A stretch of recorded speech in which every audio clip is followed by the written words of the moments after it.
Drink చాలా బాగుంది. నీ లిప్స్ తాకిందేదైనా అమృతంలా ఉంటుంది. నీకు మాట చెప్పనా? ఏంటి? శ్రేయ, అనుష్క, ఐశ్వర్య రాయల్ని గ్రైండర్ లో వేసి రుబ్బితే నువ్వే. మహేష్, వెంకటేష్, ప్రభాస్లను మిక్సీలో వేసి మిక్స్ చేస్తే మీరే. Oh thank you, thank you, I love you. Oh, but how can I love you?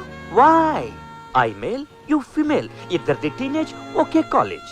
చిన్నబాబు, ఇంకా బాబుకి బెంటి ముద్దుగా బన్నీ అని పిలు. బన్నీ. Oh great.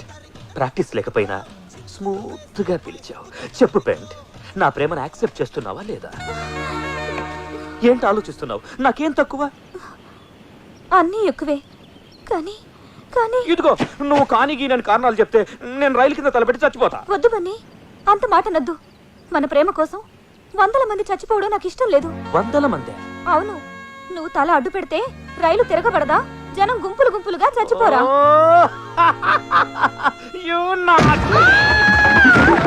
ఓ సారీడా, సారీడా, సారీ సారీ సారీ. సరసం కొంచెం మోటైనట్టుంది. It's okay Bunny. సరసం మోటుగా ఉంటేనే నాకు ఇష్టం. హే లవ్లీ డాగ్.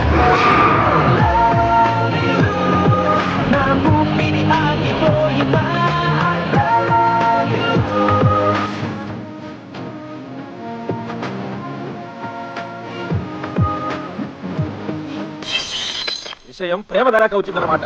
మీరు ఎలాగే ఊరుకుంటే తాళి కట్టి తీసుకొస్తాడా? తల్లించేసి తీసుకొస్తాడు. అప్పుడు ఆల్టర్నేట్ లేక చచ్చినట్టు దాన్ని మీ కోడలు చేసుకోవాల్సి ఉంటుంది. ఎక్కడ చిన్నబాబు? బెడ్రూమ్ లో పెంటమ్మతో చాటింగ్ చేస్తున్నాడు. దాని కంప్యూటర్ ఆడిది చిన్నబాబే కొనిచ్చాడు. ఇంటర్నెట్ కనెక్షన్ కూడా ఇప్పించాడు. ఎవత్రా ఈ స్వీట్ హార్ట్? స్వీట్ హార్ట్ కాదు డాడ్, స్వీట్ హార్ట్. గోటు మీటేం కాదు, ఆ పెంటమతోనే చాటింగ్. ఎంత ధైర్యంగా చెప్పారు డాడ్. ఈ మాత్రం ధైర్యంగా నేను మీకు చెప్పలేకపోయానేంటి? పోన్లే, నాకు టెన్షన్ తగ్గించారు. ప్రేమించిన వాళ్ళకి ఎందుకు రా టెన్షన్? మిమ్మల్ని కన్నా మాకుంటుంది కానీ అయినా ప్రేమించడానికి సీమ మొత్తం మీద ఆ పెంటతో దొరికిందా నీకు? డాడ్, కాబోయే కోడల్ని పెంటదంటే ఊరుకోను. ఎవర్రా కోడలు? అసలు దాన్ని ఏ రీజన్ తో ప్రేమించావు? రీజన్లు పగకే కాని ప్రేమకుండవు. దాని గుడిసేంటి, మన బిల్డింగ్ ఏంటి? దాన్ని చేసుకుంటే సీమలో మన పరువేంటి? ప్రేమకి ప్రాంతీయ భేదాలుండవు. సీమైనా, కోనసీమైనా, శ్రీకాకుళమైనా ఎక్కడైనా ప్రేమ ప్రేమే.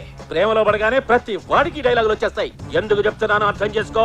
దాన్ని మర్చిపో. చచ్చిపోను, మర్చిపో అనకు. నా బుద్ధిలో ప్రాణం ఉండగా దాంతో నీ పెళ్లి జరగదు. సీమ ఫ్యాక్షన్ లీడర్స్ అంతా మహాకూటమిగా వచ్చినా కూడా మా పెళ్లిని ఆపలేరు. ఎలా జరుగుద్దో నేను చూస్తాను.